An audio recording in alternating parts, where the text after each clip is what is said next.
You know that feeling when your own blood stabs you in the back. I do. But what if they then expect you to pay for the knife? That's my story. My name is Rachel, and for as long as I can remember, I've been the odd one out. Not because I did anything wrong, but because somehow my success just made me the enemy. It's a weird thing to say, right? I grew up in a middle-class home where money was always tight. So I worked my tail off. I earned a scholarship to a fantastic college, landed a high-paying job in finance straight out of school, and now, at 32, I'm doing better than I ever thought possible. I'm not a millionaire, don't get me wrong, but I'm comfortable. I own my home, I can travel when I want, and up until very recently, I sent money to my family every single month. Just to help out, you know? I never expected a parade, but I also never, ever expected them to betray me like this. Honestly, I should have seen the signs years ago. My mom always favored my brother, Mark. He was the golden child, the one who could do no wrong. He bounced from job to job, never taking responsibility for anything, but somehow he was always trying his best while I was too serious about work or thinking I'm better than everyone. My sister, Lisa, was no better. She was the queen of passive-aggressive comments, always making sure to remind me that money doesn't buy happiness, while conveniently forgetting she had no problem cashing the checks I sent her when she was behind on rent. And then there was my dad. He just went along with whatever my mom said, never standing up for me, never calling out the blatant favoritism. But despite it all, I still tried. Every holiday, I came home with gifts. Every family dinner, I paid the bill. Every time one of them needed help, I was there. I thought, foolishly, that maybe if I just kept giving, they'd finally accept me. Instead, they decided to show me exactly where I stood. It started at a holiday party, just a casual get-together at my parents' house. We were all sitting around the dining room table, plates piled high, with my mom's signature overcooked turkey, when I smiled and said, "I can't wait for the reunion tomorrow. It'll be so nice to see everyone again." For a second, there was silence. Then Mark let out a short chuckle. "What?" "The reunion was yesterday." I blinked. "What?" Lisa smirked. Sipping her wine like this was the most entertaining thing she'd ever seen. "Yeah, it was yesterday. Didn't Mom tell you?" My heart pounded as I turned to my mother. "You told me it was on the 23rd. She shrugged, not even bothering to look guilty. "Oops, must have gotten the dates mixed up." "Mixed up?" "Mixed up? I wasn't some distant cousin they forgot to call. I was their daughter, their sister. And they had a whole family reunion without me." My aunt, who had been scrolling through her phone, held it up. A picture. Everyone was there. My cousins, my uncles, my nieces and nephews. Mark, Lisa, my parents, all of them, smiling, laughing, arms around each other. And I hadn't even gotten a text. Mark grinned, shaking his head. "Damn, that's awkward. Guess we forgot to mention it." Lisa giggled. "Oops, my bad, LOL." Something inside me went cold. I put down my fork, stood up, and walked away from the table without another word. I didn't yell. I didn't cry. I just walked away because in that moment I knew this wasn't a mistake. This wasn't forgetfulness. They had done this on purpose, and they were going to regret it. I walked out of the dining room, my footsteps steady, my breathing controlled. I didn't slam the door behind me. I didn't give them the satisfaction of seeing me lose my temper. Instead, I grabbed my coat from the hallway and stepped outside into the cold winter air, letting it bite at my skin as I processed what had just happened. They had planned this. They had all known. My mother, my father, my brother, my sister. Every single one of them had looked me in the eye, smiled at me, and let me sit there like an idiot while they laughed about forgetting to tell me. I pulled my phone from my pocket and scrolled through my messages. Nothing. No missed calls, no texts. Not even a half-assed, "wish you were here" message. I wasn't even an afterthought. A dull ache settled in my chest, but I forced myself to push it down.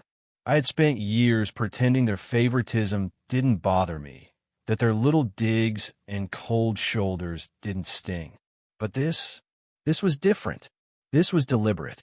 This was them making a statement. I stared out at the quiet street, watching as snowflakes drifted down under the glow of the streetlights. I should have just gotten to my car and left, driven back to my house, and cut them out of my life right then and there. But I didn't, because I wanted to see how far they would take this. After a few minutes, I forced myself to take a deep breath and turn back toward the house. The laughter inside continued as if nothing had happened. I pushed open the door and stepped back inside, hanging my coat up as if I had only stepped out for a breath of fresh air. My fingers were cold, but I didn't rub my hands together. I wanted the chill to settle into my bones, to remind me of what they had done. When I walked back into the dining room, my family barely acknowledged my return. My mother was slicing into a piece of pie. My father was refilling his glass of wine. And Lisa and Mark were whispering to each other, grinning. I pulled my chair back out and sat down. Lisa raised an eyebrow. "Thought you left." I met her gaze, my face unreadable. Why would I leave? It's just a silly mistake, right? She gave me a slow, knowing smile. "Of course, just a little mix-up." Mark snickered. "You're taking this way too seriously. It's not like we did it on purpose." I leaned back in my chair. "You all had an entire family reunion. Everyone was there. You had to coordinate food, drinks, decorations. Someone had to organize a venue, set a date, send out invitations. But not one of you remembered to text me." I tilted my head slightly. "You expect me to believe that?" My mother sighed dramatically, as if I were the one being difficult. "Rachel, don't be like this. It's the holidays. Let's not ruin the mood over a simple mistake." A simple mistake? I glanced around the table, watching the way they all avoided my eyes, waiting for me to just drop it and move on like I always did. I could feel the expectation in the air. This was the part where I was supposed to sigh, brush it off, and pretend I wasn't hurt. That's what I had always done. Not this time. I picked up my fork, twirling it idly between my fingers. "You know," I said, keeping my tone light, "I've been thinking a lot about the monthly money I send you all." That got their attention. Lisa sat up a little straighter. My mother's eyes flickered with something close to panic. My father, who had been silent up until now, finally looked up from his plate. "What about it?" Mark asked, the suspicion in his voice unmistakable. I set my fork down gently. "I just think it's interesting. I help pay Lisa's rent when she falls behind. I cover Mom and Dad's medical bills. I even send Mark money when he needs a little extra for whatever it is he does these days." I let the words settle before adding. "And yet, somehow, I wasn't important enough to be invited to the family reunion." Silence. Lisa forced out a laugh, but it was nervous now. "Oh, come on. You're not actually mad about this, are you?" I didn't answer. Mark, on the other hand, scoffed. "Look, you're acting crazy. It was just a mix-up, Rachel. Nobody's out to get you. And besides," he added, waving his fork in the air, "you're doing fine. It's not like you need the reunion. You've got your fancy job, your nice house, your perfect little life." Oh, there was the jealousy, the bitterness, the resentment that had been bubbling under the surface for years, disguised as jokes, hidden behind backhanded compliments. I smiled, but there was no warmth in it. "You're right, Mark. I do have a great life." Lisa gave me a sharp look. "Rachel, don't be petty." I let out a soft hum of amusement. "Petty? You mean like throwing an entire family reunion and conveniently forgetting to invite me?" No one spoke. Then Mark rolled his eyes. "Oh my God, you are so dramatic. You always have to act like a victim, don't you?" He shoved another bite of food into his mouth, shaking his head. "Whatever.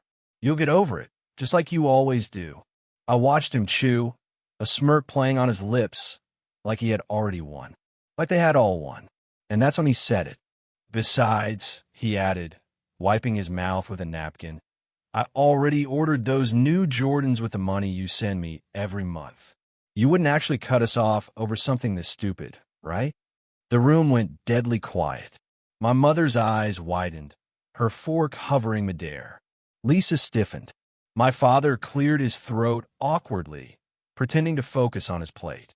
Mark, oblivious, just grinned. "I mean, come on, you wouldn't do that to your family." And just like that, the decision was made. I set my napkin down, folded my hands neatly in my lap, and smiled. Wouldn't I? Mark's grin faltered.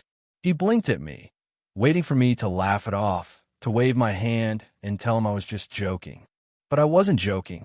The silence stretched, heavy and suffocating, as realization settled over the table. My mother opened her mouth, then closed it. Lisa shifted in her seat, her fingers tightening around her fork. Even my father, usually content to stay out of these things, finally looked up and met my gaze with an expression I couldn't quite read. Mark, on the other hand, scoffed. "Oh, come on," he said, his voice dripping with forced confidence. "You're not actually serious." I tilted my head slightly, watching him squirm. "You think I'd keep sending you money," I said slowly, "after you all pulled this?" Lisa forced out a short, nervous laugh. "Rachel, you're being ridiculous. You know Mark didn't mean it like that." "Oh." I leaned forward slightly, resting my elbows on the table. "Then how did he mean it?"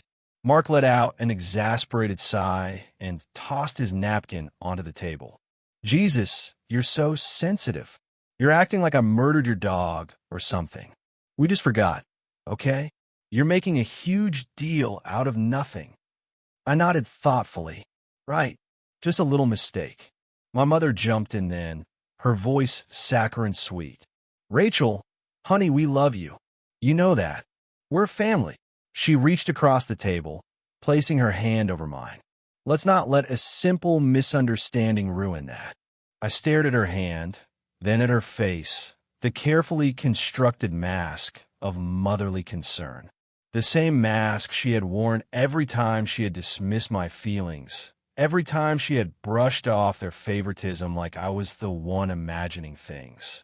And I realized something right then and there. They weren't sorry, not for what they had done, not for how they had treated me. They were sorry because I was finally standing up for myself. I pulled my hand away. I mused. I wonder how different this conversation would be if I didn't send you all money every month. My father cleared his throat. "Rachel," I held up a hand. "No, really. Would any of you even be trying to smooth this over if I weren't your personal bank account?" No one answered. Lisa had the audacity to look offended. "That's not fair. We care about you." I let out a soft laugh. "You care about what I can do for you." Mark rolled his eyes. "Oh my God, here we go again. You always have to play the victim.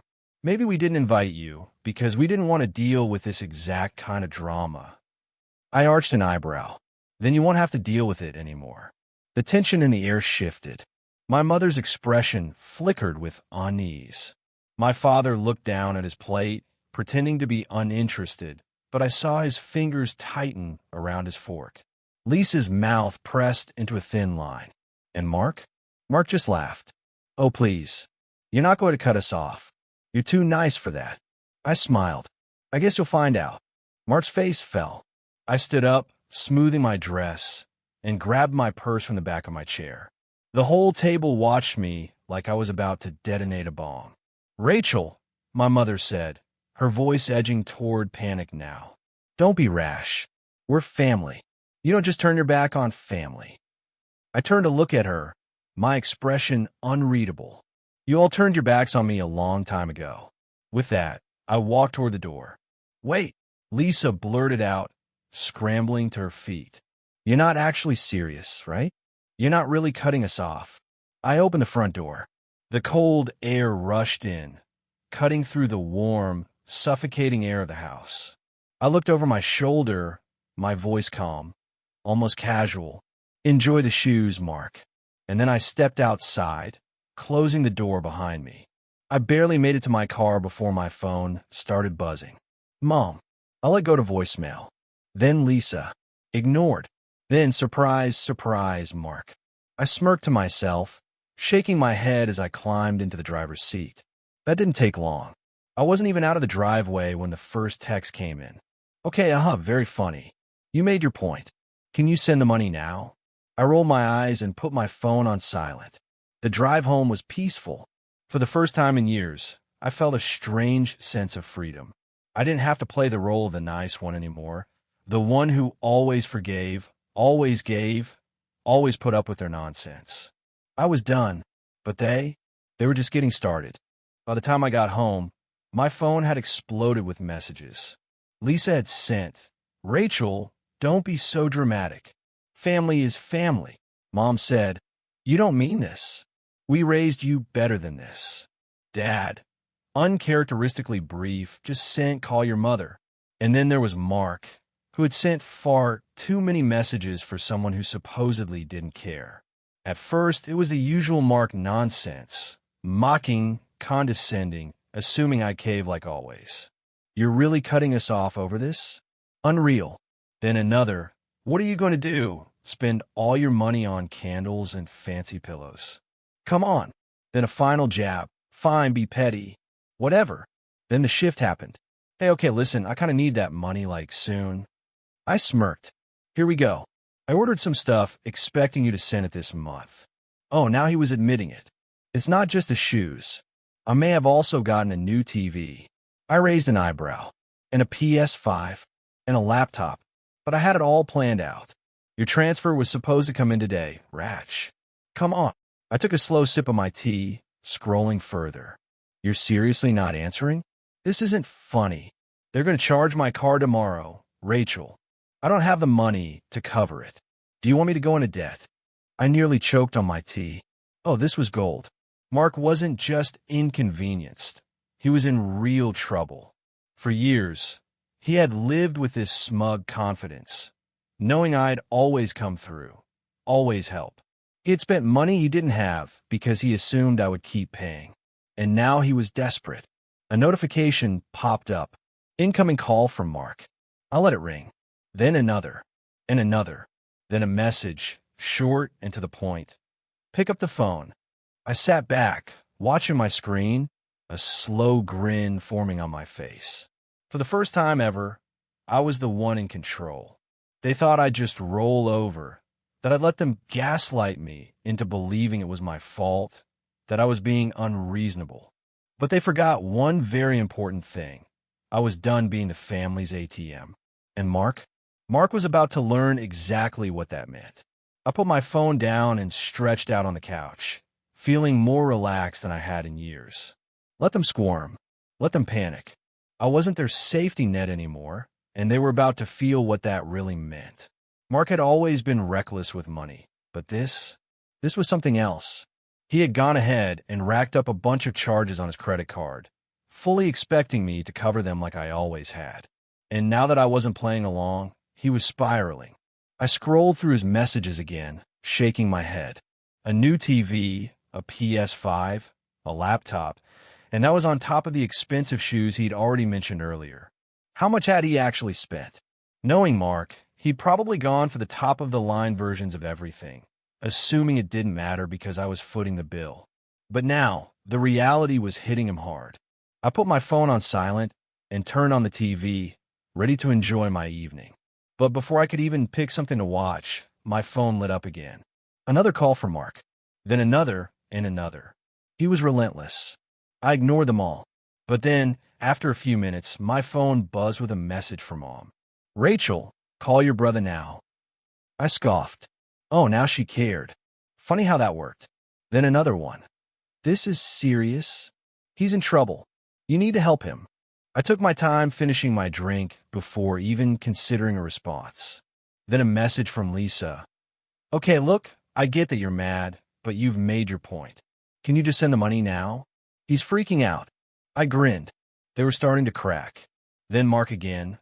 "Rachel, if you don't send the money tonight, I'll be in trouble. Do you get that? I can't pay for this." Oh, I got it all right. I let another 15 minutes pass. The messages kept coming. Then finally, one that really made me laugh. "Rachel, please." There it was, the desperation. I let that one sit unanswered for another 10 minutes before finally picking up the phone and calling Mark. He picked up on the first ring. "Finally, Rachel. What the hell? You've been ignoring me all night." I leaned back on the couch. "Oh, I saw your messages. I was just busy." "Busy doing what?" "Relaxing." He made a sound of pure frustration. "Rachel, you don't get it. I know, Mark. My voice was calm but firm. You don't get it. You assumed I'd keep paying for you. You didn't even ask. You just went ahead and spent money you didn't have because you thought I'd be there to bail you out again. There was silence on the other end. Then he scoffed. Oh, come on. You're really this mad over some dumb reunion? It was a mistake. We forgot to tell you. Big deal. But now you're punishing me for it? That's insane. I shook my head. No, Mark. This isn't about the reunion. It's about the fact that I'm done. Done being treated like a walking wallet. Done being lied to. Done being used. His voice rose. Used? Oh my God. Rachel, you're so dramatic. You're acting like we're stealing from you. We're family. You have money. It's not like it's a big deal to you. There was the entitlement, the expectation, the sheer audacity of it. I let out a short laugh. Well, you really don't see it, do you? See what? That you're being completely unreasonable. No, that I don't owe you anything. I was helping because I wanted to, but now I don't want to anymore. You can't be serious, he breathed. Rachel, you can't do this. I already spent the money. I can't just return everything. Not my problem, I said simply. You don't get it, he snapped. They're going to charge my card at midnight. If I don't have the money, my account is going to overdraft. You're just going to let that happen. I was quiet for a moment, letting his panic settle in. Then I spoke, my voice calm. Yes, I am. He let out a strangled laugh, like he couldn't believe what he was hearing. Rachel, come on. Just this one last time. Just send it, and I swear I'll never ask again. I sighed. That's what you said last time. And the time before that. And the time before that. This is different. No, it's not. It's exactly the same. You made a reckless decision, thinking I'd clean up your mess. But I'm not doing that anymore. Rachel, his voice cracked slightly. Please. I almost felt a twinge of sympathy. Almost. But then I remembered every time I'd been dismissed, every time they'd laughed at me, every time they treated me like an outsider in my own family. I stood firm. You'll figure it out, I said. Good luck. Then I hung up. Within seconds, my phone started buzzing again. I ignored it. Then a message from Lisa. What did you just say to him? He's freaking out. I didn't answer. Then Mom, Rachel, you are being cruel. Help your brother. You have to help him. No, I didn't. And finally, another message from Mark. You're going to regret this. I smiled, turned off my phone, and went to bed. Let him panic. Let them all panic. Because for once, I wasn't the one losing sleep over it. The next morning, I woke up to a ridiculous amount of missed calls and messages. Mark, Lisa, one after another, all trying to get me to cave. But I had already made my decision. I wasn't backing down. I took my time getting out of bed, made myself a nice breakfast, and scrolled through my messages while sipping my coffee. Most of them were the same: guilt-tripping, whining, and demands. But then I saw something new. Rachel, I swear to God, if you don't send the money, I'll come to your house myself. I raised an eyebrow. Oh, a threat now? Then another message, this one from Mom. Mark is on his way over. Please just talk to him. I set my cup down and sighed. So that was how they wanted to play it. Fine, let's play. About an hour later, just as I was finishing up some work, my doorbell rang. I already knew who it was. I opened the door to find Mark standing there, looking like an absolute mess. His hair was disheveled, his shirt was wrinkled, and there were dark circles under his eyes. He had clearly not slept. Rachel, he said, trying to keep his voice steady. We need to talk. I crossed my arms and leaned against the door frame. Talk about what? I thought I made myself pretty clear last night. His jaw tightened. I messed up, okay? But I need you to help me out this one time. One time. I tilted my head. You mean just like last time and the time before that? His hands clenched into fists. Come on, you have the money. It wouldn't even hurt you. I let out a short laugh. That's the problem, Mark. You think my money is your safety net, that it's just something you're entitled to. But it's not. He let out a frustrated sigh, running a hand through his hair. Rachel, I don't have time for this. The charges are hitting my account today. I stared at him. Mark, I just want you to take responsibility for once in your life. His face twisted into something ugly. This is because of the reunion, isn't it? You're being petty over a stupid party. I laughed again. Oh, trust me, Mark, this is about a lot more than just that. He was breathing heavily now, like he was barely holding himself together. Well, you're really not going to help me? Nope. His hands clenched at his sides, his nostrils flaring. Then, as if something in him snapped, he hissed, "You're just a selfish brat. You think you're better than us because you have money. Newsflash, Rachel, you're not. You'll always just be the pathetic little sister who had to buy her way into respect. And when you finally lose all that money, don't come crawling back to us, because we won't care." I didn't even flinch. I just smiled. Good to know, Mark. Now, get off my property. He stood there, glaring at me, waiting for me to cave. But I didn't. After a few tense seconds, he let out a bitter laugh and turned to leave. Fine, whatever. Don't help me. But don't expect this to be over. I watched as he stormed off, muttering under his breath as he got into his car. My phone buzzed again, a message from Mom. "Rachel, what did you do?" Mark is furious. I shook my head and shut the door, sending a final message to my family. I'm done. Don't ever ask me for money again. It felt final. I hit send, turned off my phone, and went on with my day. For the first time in a long while, I felt at peace. The following days were quieter. My family didn't reach out anymore, and for a while, it was like they just accepted that I wasn't coming back to the role they always put me in, their ATM, their backup plan, their easy way out. I didn't hear from Mark or Lisa. It was a relief, but also a bit strange. A week passed, and then another. I didn't even think about them that much. I focused on my work, my life, and doing things for myself. Then one night, I got a message from Mark. "I messed up. I don't know what to do. Please, Rachel, help me." I stared at it for a moment, feeling no rush to reply. I wasn't angry anymore. I wasn't frustrated. I had simply moved on. I deleted the message without responding. The next day, I went about my routine completely unbothered. And in that moment, I realized that for the first time in my life, I was living for myself. No guilt, no expectations, just me. And that was exactly how I wanted it to stay.